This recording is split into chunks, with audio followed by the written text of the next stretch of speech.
Kayo po ba mga bossing ko lubog sa mga pagkakautang? Meron po ako i-share po sa inyo po mga bossing. Subukan nyo po ito.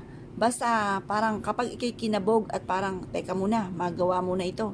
Asya ilumarga na po kayo. Pero kung walang dating sa inyo, huwag nyo na lang po itong papansinin mga bossing.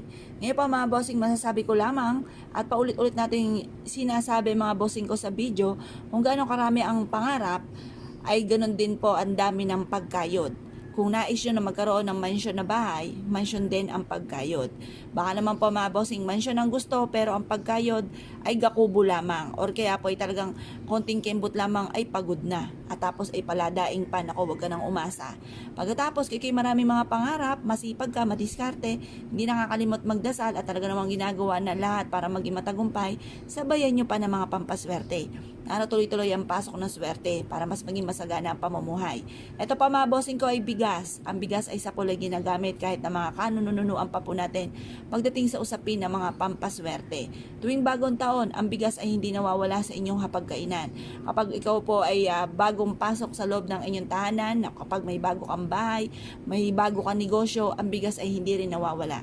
Kapag ikinakasal, kailangan ito'y paghahaluin sa bulaklak ng sampagita at ito po mga bossing ko or kaya po bulaklak ng rosas para mas maging masagana ang pamumuhay. Sa Paul, pagdating sa usapin ng kasaganahan ng kaswertehan, ang bigas ay hindi nawawala. Ngayon po mga bossing, gamitin po natin ang bigas na pampaswerte. Marami kayong pwedeng paglagyan ito. Unang-una, pwede ka magsabit ng bigas sa inyo pong pintuan. Dahil sa pintuan ay lagi po tayong naglalabas-masok. Pinakikinabangan natin bawat oras, bawat minuto ang pintuan.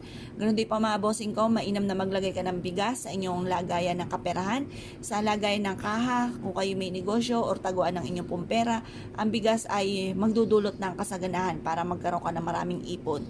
Upang kayo po ay laging masagana ang pamumuhay, ang bigas ay huwag mawawala sa inyong hapagkainan. Ngayon pa mga bossing, ito po isa sa mga subok na napakaswerte. Magsiksik ka rin ng ganito, 3 butil or 5 na butil sa inyo pong pitaka or sa inyo pong bag at magdudulot ito ng kasaganahan. Mag-wish na mula sa inyong pong puso. Sabihin ang lahat ng nais po ninyo. Magkaroon ako ng maraming pera. Magkaroon ako ng mga bagay na matagal ko nang pinapangarap. Yumaman ako at maging matagumpay sa aking negosyo. Sundan ako ng kaswertehan, ako at ang aking buong pamilya. Yumaman at maging matagumpay. Mag-wish na kayo ng todo-todo. Walang masama po dyan. Walang maniningil sa inyo. Pagtapos nyo pong mag-wish, libre po mangarap mga bossing.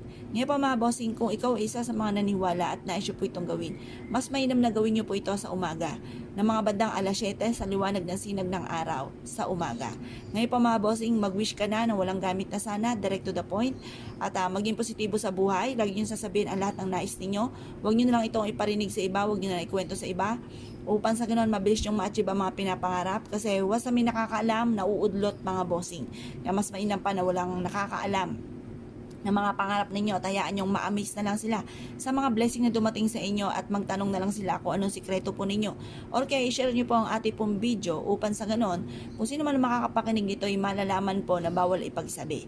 Ngayon po mga bossing, kung ikaw ay naniniwala at nais nyo po itong gawin, ay siya mga bossing, good luck po sa inyo po lahat.